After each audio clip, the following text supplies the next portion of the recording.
بسم الله الرحمن الرحيم.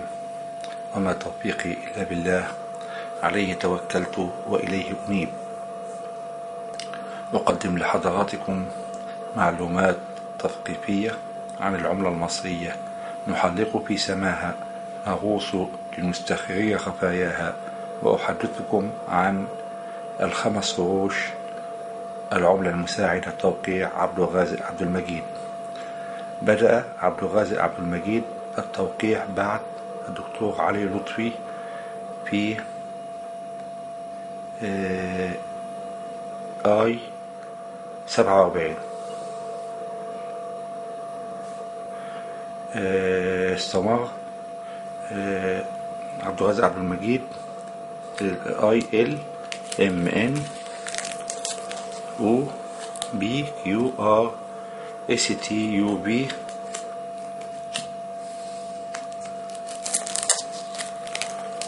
دبليو اكس واي زد اي 48 بي سي دي اي بي سي، طبعا مش موجودة زي ما حضراتكم شايفين، دي اي اف جي اتش اي جي كي ال ام ان او بي كيو ار اس تي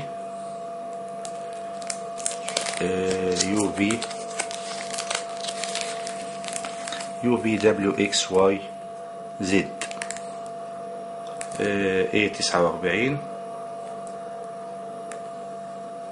بي سي دي اي اف جي اتش اي جي مش موجودة، جي 49 كي ال ام ان او بي كيو ار اس تي يو بي دبليو اكس واي زد. اكس طبعا عبد الرازق عبد المجيد اكس 49 مش موجودة، ناقصة، سقط من مجموعتي.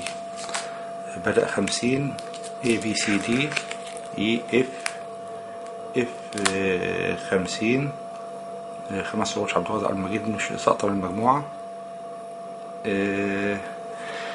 اي اف سقط من المجموعة، واف هي مشتركة مع دكتور صلاح حامد.